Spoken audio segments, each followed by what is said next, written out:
Hello, everyone, and welcome to Common Ground English. I'm Claire, and I'm really happy you're here today. If this is your first time listening, thank you so much for joining me. This podcast is made for English learners who want to improve naturally, not by memorizing long vocabulary lists or difficult grammar rules, but by listening to real conversations and ideas that you can actually use in everyday life. So wherever you are right now, maybe you're drinking coffee, maybe you're driving to work, maybe you're taking a walk, or maybe you're simply relaxing after a long day. I'm glad we can spend the next few minutes together. Today's topic is something almost everyone experiences: making new friends. Think about it for a second. When was the last time you met someone new? Not someone you saw for 5 minutes, but someone you genuinely wanted to know better. For many people, making friends becomes more difficult as they get older. Not because they've forgotten how, but because life becomes busier. We have work, family, responsibilities. Sometimes we meet interesting people, but we don't know how to start a conversation. Or maybe we worry too much. What if they don't like me? What if I say something strange? What if the conversation becomes awkward? If you've ever had these thoughts, don't worry. You're definitely not the only one. Today we're going to talk about why making friends feels difficult, how small conversations become real friendships. And later in today's episode, I'll invite my friend Sophie to join us. We'll share our own experiences and talk about simple ways to connect with new people. So, let's begin. You know, when we're children, making friends almost feels effortless.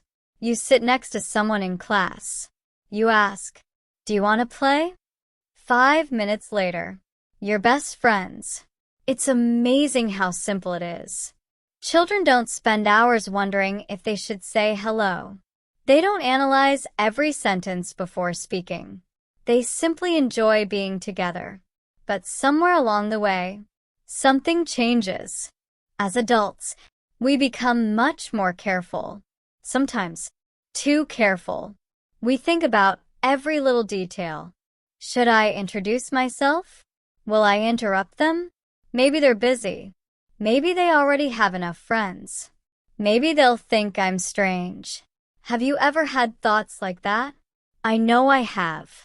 I remember moving to a new neighborhood several years ago. Everything was new. New apartment, new streets, new coffee shops, new faces. One Saturday morning, I decided to visit a small local cafe. It wasn't very busy. People were reading books. Some were working on their laptops. Others were talking quietly with friends. I ordered a cup of coffee and found a seat near the window. And that's when I noticed something interesting. Almost everyone looked busy, but at the same time, no one looked unfriendly. There was a big difference. Sometimes we think people don't want to talk, but often they're simply waiting for someone else to begin. That day, a woman sitting nearby smiled at me. Just a small smile. Nothing special. But somehow, it made the room feel warmer. I smiled back. And for a few minutes, that was all. No conversation. No introductions. Just two strangers sharing a quiet morning. When I was getting ready to leave, she looked up and said, "I really like your notebook." That was it. Just one sentence. We talked for maybe 10 minutes. About books, coffee, the weather. Nothing important. But that small conversation reminded me of something I'll never forget. Friendship doesn't usually begin with a perfect conversation. It begins with a simple moment. A smile, a question, a compliment, or genuine curiosity. Many English learners tell themselves, "I'll start talking when my English becomes perfect." But here's something I'd like you to remember. Native speakers don't expect perfection. They expect kindness, interest, and honesty. Sometimes, the person you're nervous about talking to is just as nervous as you are. So, if making friends feels difficult, please don't think there's something wrong with you. It's simply part of being human. And the good news is, conversation is a skill. Like every skill, it becomes easier with practice. Let's talk about something that surprises many people. Most friendships don't begin with deep conversations. They begin with very ordinary ones. We sometimes call this small talk. Now, I know some people don't like that phrase. They think small talk is boring. Talking about the weather, coffee, the weekend, traffic, the food. It doesn't sound very exciting. But here's the thing. Small talk isn't really about the topic. It's about building trust. Imagine meeting someone for the very first time. You probably wouldn't ask, "So, what's your biggest regret in life?" That would feel a little strange, wouldn't it? Instead, we start with something simple, something comfortable, something that says, "I'm friendly, I'm open, I'm happy to talk." That's the real purpose of small talk. It's not to impress people. It's to make them feel comfortable. And when people feel comfortable, real conversations can begin. One of the easiest ways to start talking to someone is by noticing what's happening around you. For example, if you're waiting for a train, you might say, "This station is really busy today." If you're in a coffee shop, "That smells amazing." If you're at the gym, "Is this machine available?" These are simple sentences, but they create an opportunity. The other person can smile, answer, or continue the conversation. You don't have to prepare a perfect speech. You only need to open the door. Sometimes, that's enough. I also think we put too much pressure on ourselves, especially when we're speaking English. We worry about grammar, pronunciation, vocabulary. We want every sentence to sound perfect. But real conversations don't work that way. Think about your own language. Do you always speak perfectly? Of course not. Sometimes you pause. Sometimes you forget a word. Sometimes you change your sentence halfway through. And that's completely normal. Conversation isn't a test. It's communication. People usually remember how you made them feel, not whether your grammar was perfect. So don't wait until your English feels perfect. Start with the English you already have. Every conversation teaches you something new. Every mistake makes you a little more confident. Here's another tip that has helped me many times. Be curious. Not interesting. Curious. There's a difference. Many people think, "I need to say something funny. I need to tell a great story. I need people to like me." But instead, try becoming interested in the other person. Ask questions. Listen carefully.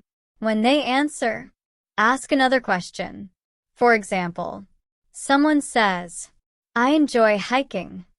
Instead of saying, "Oh, that's nice," you could ask, "What's your favorite place to hike?" Or, "How often do you go?" Or, "What do you enjoy most about it?" See what happens? The conversation naturally becomes longer. Not because you're talking more, but because you're helping the other person share their story.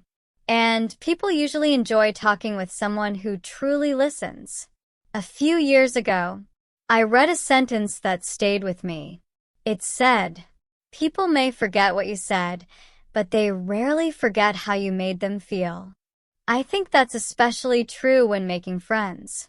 You don't need to be the funniest person, or the smartest, or the most confident. Sometimes, being kind, being present, and giving someone your attention is enough. Before we continue, I'd like you to think about something. Is there someone in your life today, someone you consider a good friend, who was once a complete stranger? Maybe you met at school, at work, at the gym, on a trip, or even online. At one point, neither of you knew the other existed. And now, you can't imagine your life without that friendship. Isn't that amazing? Sometimes, one conversation changes everything. Today's conversation reminds me of one of my closest friends. She's someone who's incredibly good at meeting new people.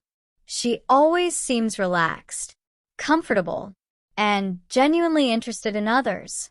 So I thought, why not invite her to join today's episode? Let's welcome my friend, Sophie. And now, I'd like to welcome someone who's always a joy to talk to. Hi, Sophie. Hi, Claire. Thank you for inviting me. I'm really happy to be here. And hello to everyone who's listening today. I'm so glad you could join us. Today's topic is making new friends. I think it's something almost everyone struggles with at some point. Would you agree? Absolutely. I don't think I've ever met anyone who said, "Oh, making new friends is always easy." It doesn't matter if you're 18 or 50. Meeting new people can feel uncomfortable. I completely agree. Earlier, I was talking about how adults often overthink everything. Do you think that's true? Definitely. When we're children, we don't worry very much. We simply ask, "Can I play with you?" And that's enough. As adults, we start asking ourselves lots of questions. What should I say? Will they like me? What if I interrupt them? What if they think I'm boring? Sometimes we become our own biggest obstacle. That's such a good point. We often imagine the worst possible situation. But in reality, most conversations are much simpler than we expect. Exactly. Most people are actually kind. They're just a little shy. Sometimes they're hoping someone else will start the conversation first. Can you remember a time when you met someone who later became a close friend? Yes, actually. One of my best friends today started as someone sitting next to me during a training course at work. We didn't know each other. The room was quiet. Everyone was waiting for the instructor to arrive. Felt a little awkward. So I looked over and said, "I hope this course isn't 8 hours of PowerPoint slides." She laughed immediately. She said, "I was thinking the exact same thing." That was our first conversation. Nothing special. Nothing deep. Just one small joke. We ate lunch together that day. Then we started having coffee after work. A few months later, we were close friends. Looking back, I'm really glad I said that first sentence. I love that story because it reminds us that friendships don't usually begin with something dramatic. They grow little by little. Exactly. People often think friendship happens all at once. But I don't think that's true.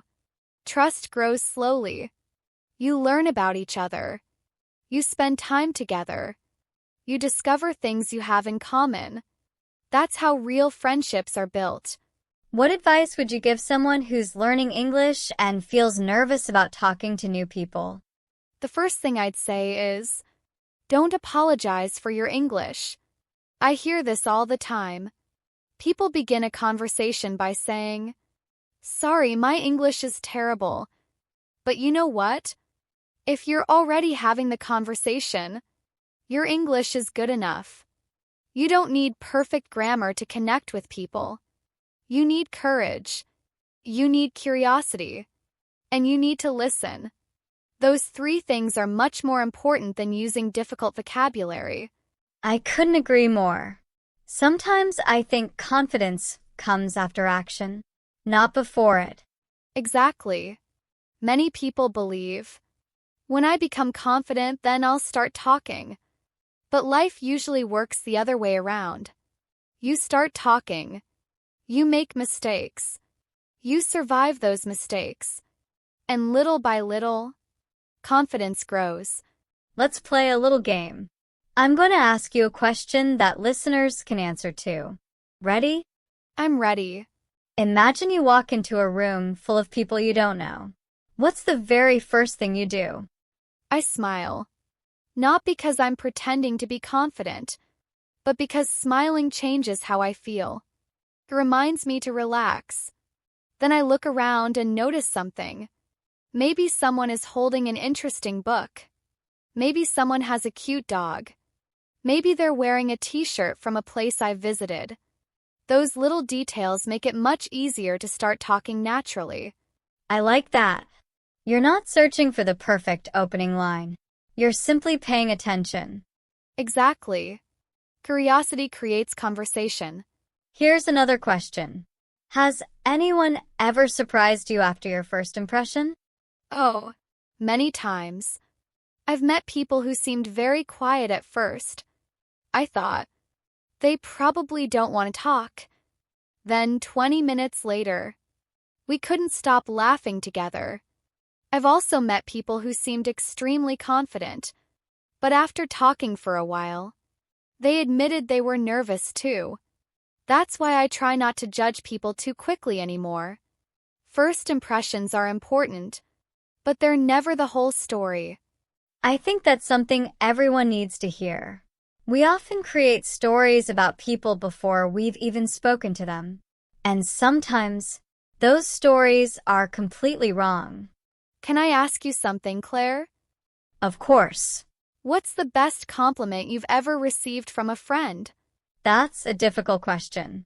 I think my favorite compliment wasn't about my appearance or my work. A friend once told me, "I always feel comfortable talking to you." I've remembered that sentence for years. Because to me, that's what friendship is. It's not about saying the smartest thing. It's about creating a space where people feel accepted. I love that. I think everyone hopes to have a friend like that. Someone they don't have to impress. Someone they can simply be themselves with. I couldn't have said it better. And I think that's the perfect place to take a short pause before we finish today's conversation. After the break, Sophie and I will share a few simple habits that can help you build stronger friendships over time, not in one day, but little by little. So stay with us. We'll be right back. Welcome back. If you're just joining us, today we're talking about making new friends. And I'm here with my wonderful guest, Sophie. Before the break, we talked about starting conversations. Now I'd like to talk about something that's just as important: keeping a friendship alive. Because meeting someone is only the beginning. Building a friendship, that's the real journey. I completely agree. People sometimes think that good friends appear overnight, but that's almost never true. Friendships grow through many small moments, not one big moment. I love that idea. Many small moments. Could you give us an example? Of course. Imagine you meet someone at work. You have one nice conversation. That's great. But then, nothing happens for 3 months. You never talk again. It's difficult for a friendship to grow. Now imagine something different. You say hello every morning. You have lunch together once a week. You send a funny message sometimes. You remember their birthday. You ask how their weekend was. None of those things are very big. But together, they create trust. That's how friendships become stronger. It's almost like watering a plant. One day of water isn't enough. You have to care for it a little at a time. Exactly. Friendship needs attention. Not constant attention, but regular attention. There's another question I hear quite often. What if I'm always the one starting the conversation? Have you ever felt that way? Yes, and I think many people have. First, it can feel a little disappointing. You wonder, do they really want to be my friend? But I've learned something over the years. People show friendship in different ways. Some people send messages every day. Others almost never text. But if you call them, they're always there for you. Some people aren't good at starting conversations. That doesn't mean they don't care. That's a really important reminder. We sometimes judge people by what they don't do, instead of noticing what they do. Exactly. Of course, a friendship should never feel one-sided forever. Both people should make an effort, but not everyone expresses kindness in the same way.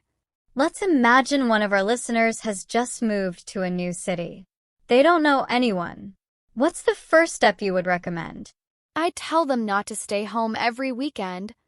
Go somewhere people naturally gather.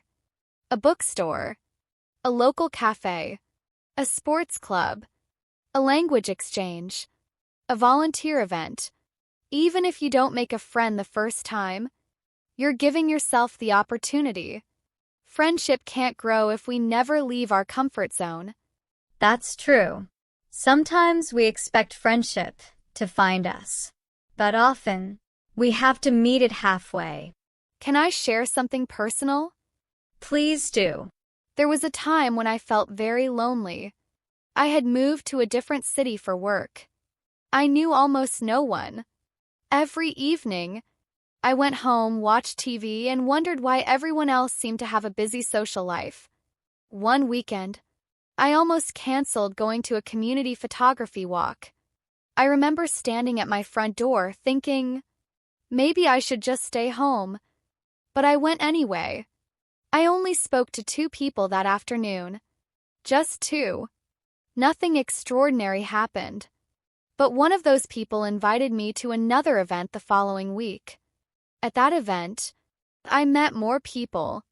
Little by little, my circle of friends grew. Looking back, I'm so grateful I didn't stay home that day. Thank you for sharing that. I think many listeners will recognize themselves in your story. Sometimes we think everyone else has life figured out. But the truth is, many people feel lonely at different times in their lives. The difference is often just one small decision. Showing up. Before we finish, I'd like to ask you one final question. What do you think makes someone a good friend? I don't think it's about being the funniest person, or the most successful, or the most popular. For me, a good friend is someone who remembers the little things, someone who listens without trying to fix every problem, someone who celebrates your good news and stays beside you during difficult times. A good friend makes you feel safe to be yourself. I couldn't agree more. I think that's what we're all looking for. Not perfect people, just genuine ones. Sophie, thank you so much for joining us today. I really enjoyed our conversation. Thank you for inviting me. It was lovely talking with you. And to everyone listening, I hope today's conversation gives you a little more confidence. Maybe this week, you'll smile first. Maybe you'll say hello first. You never know where one conversation might lead. Thank you again, Sophie. We'll definitely have you back on another episode soon. I'd love that. See you next time, everyone. Before we say goodbye, I'd like to leave you with one simple thought. Many people spend years waiting for the perfect moment to make a new friend. The perfect place, the perfect words, the perfect confidence. But real life is rarely perfect. Friendship often begins with something much smaller. A smile, a simple question, a shared laugh, or even a quiet conversation over a cup of coffee.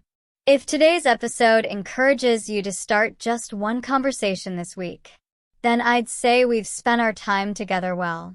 Thank you so much for listening to the very first episode of Common Ground English. I truly appreciate you being here. If you enjoyed this episode, be sure to follow the podcast and join me again next time. In our next episode, we'll talk about another everyday topic that every English learner can use in real life. Until then, take care of yourself. Keep listening. Keep speaking.